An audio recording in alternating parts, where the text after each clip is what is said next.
Dear faraway friend, it's been a long while since my last letter.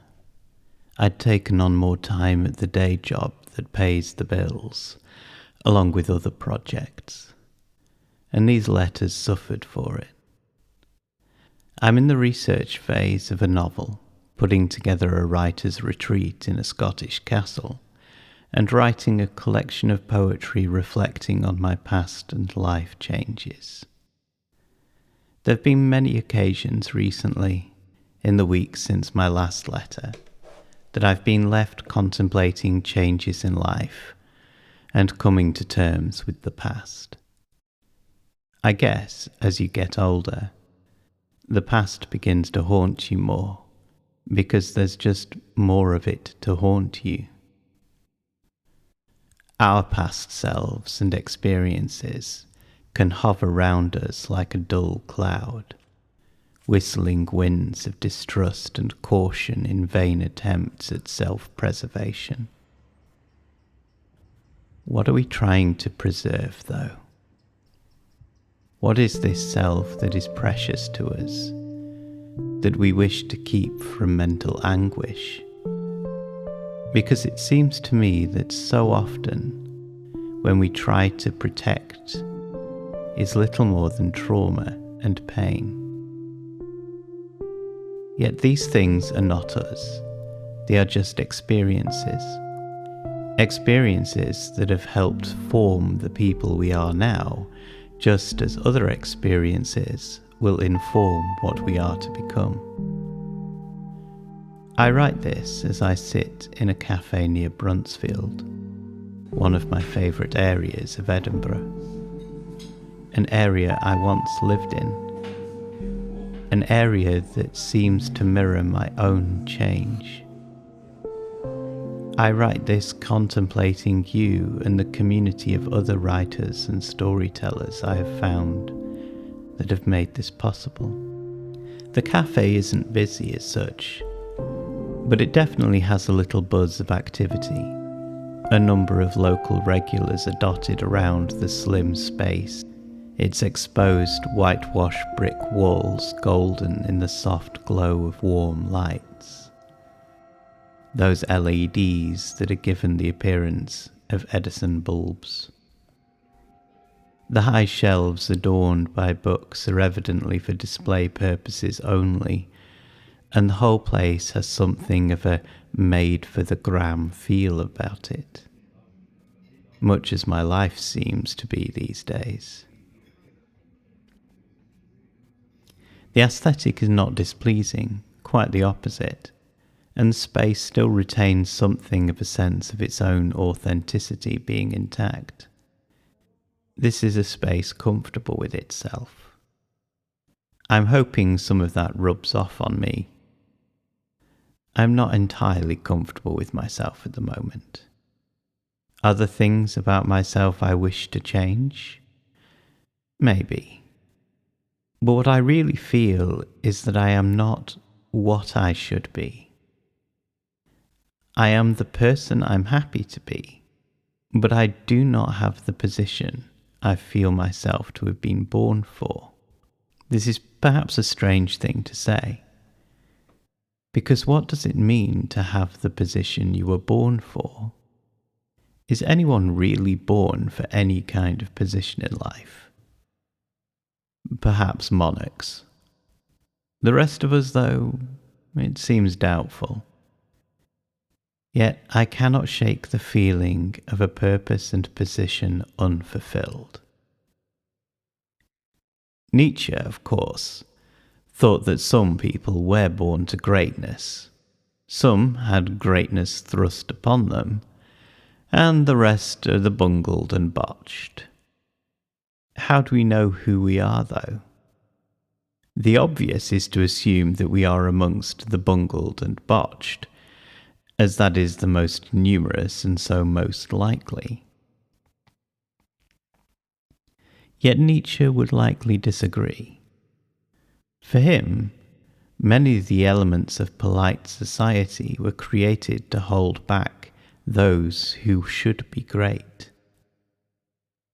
One of the most interesting things about Nietzsche is that he never thought himself to be one of those held back from greatness by the systems of social order. Today, there are any number of people who espouse similar ideas, who argue in favour of getting out of the way of great men, because it always seems to be men. Most have come not from Nietzsche, but from reading Ayn Rand's Atlas Shrugged or Jonathan Livingston's Seagull as teenagers. They all believe themselves to be born for greatness. Do I advocate for this concept of getting out of the way? No, not at all.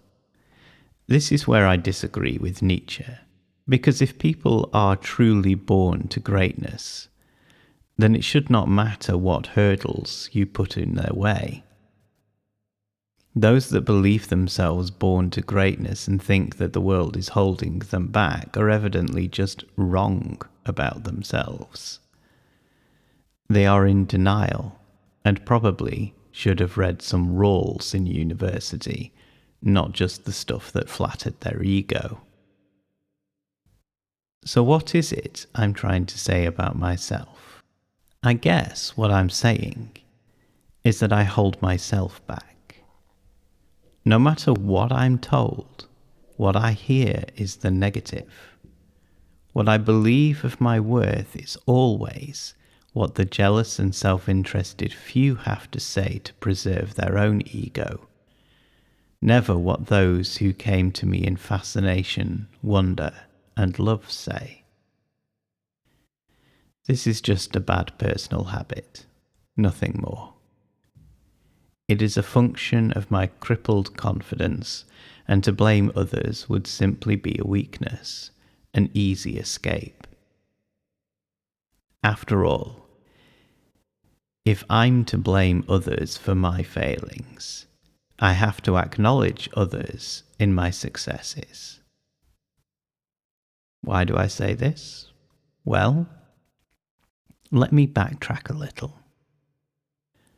Let's start with identity and ourselves. The concept of identity is an age-old question and was much debated by the ancient Greeks. Plato was one of the most pivotal figures in the Western history of questioning identity. Plato, following on from Socrates and his somewhat flat argument against Protagoras, who made the somewhat eloquent argument that you cannot dip your toe into the same river twice, because by the second time everything has changed. Socrates argued that Protagoras couldn't be right, because how could we ever identify anything as being the same over time? Yet neither really provided a good explanation to answer that question. It was really Plato in Republic who provided a possible solution. His idea would become known as the theory of forms, and revolved around the concept that everything in this world was a pale reflection of another world where everything was perfect, static, and immutable. Yet, this didn't fit well with many that followed, and the likes of Plutarch and his ship of Theseus would raise further problems. The issues of identity became more salient and increasingly important by the early Enlightenment, as people began considering personal identity. This was touched upon to some extent when Thomas Hobbes reformulated the ship of Theseus thought experiment. Hobbes was slightly more interested in the construction, destruction, and reconstruction of societies, but he also reflected on the personal. For Hobbes, society was personal. It was a collection of persons, individuals collectively, if not exactly cooperatively, living and working together. This may seem like an entirely normal concept today, But to people at the time of Hobbes, it was revolutionary. The idea that people were autonomous individuals with agency was largely unheard of. In many ways, this can be seen as the birth of the Enlightenment era in Europe. This is when the ideas of Hobbes would lead to those of John Locke. Locke believed our personal identities were formed over the course of our lives as we shift, change, and grow. Yet what gives us a permanence is memory, or more the chain of memory. As Locke formulates it, the old general remembers being the brave soldier remembers being the young lad. So even if the old general doesn't remember being the young lad, there is still a chain of memory linking them. As such, the Lockean view is a fairly serious departure from the perfect forms idea of identity. It is an idea of personal identity based on context, which is perhaps why writers such as Kafka with The Trial, Virginia Woolf with Orlando, or Huxley with Brave New World utilized contextual confusion and memory as part of their stories, limiting and challenging personal identity. For Herman Melville, memory and context infuse Captain Ahab's personality into the singular desire for revenge. For Mary Shelley, the lack of memory, the drive to seek an identity without context, is central to the drive of the creature. What are we without our memories and the context of our past? I found myself pondering this somewhat while walking around Brunsfield, the area that I used to live in. Then again, more recently and in more depth, when in Morningside, just down the road. Brunsfield is an area that has changed somewhat from when I lived there, to the extent it barely feels like the same area. Yet the changes it's gone through have taken it from a place that I was pretty much perfect for me then, to one that's pretty much perfect for me now. Morningside, on the other hand, is an area that was never one I had considered back then, but I would consider today. Unlike Brunsfield, Morningside hasn't really changed that much. In some ways, I feel that indicates to me that Brunsfield is still the one I'd prefer, because it is the one that has changed with me. Yet the changes I'm talking about here are not conscious. In some ways, they make me think about a picture of Dorian Gray.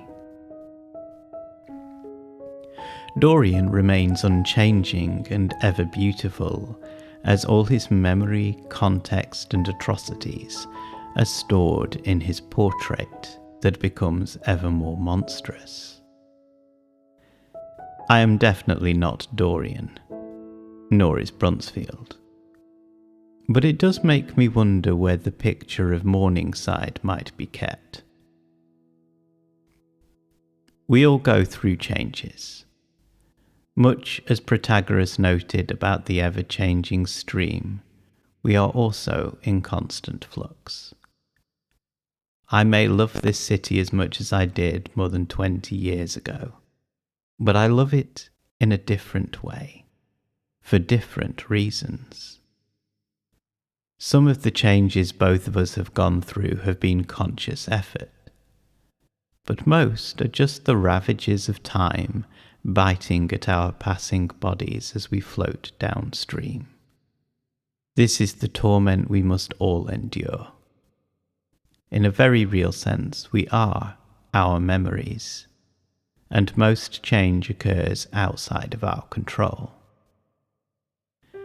So when we no longer wish to be those memories, it is tempting to attempt to deny them, to refuse them, ignore them. to try and be something other than those memories.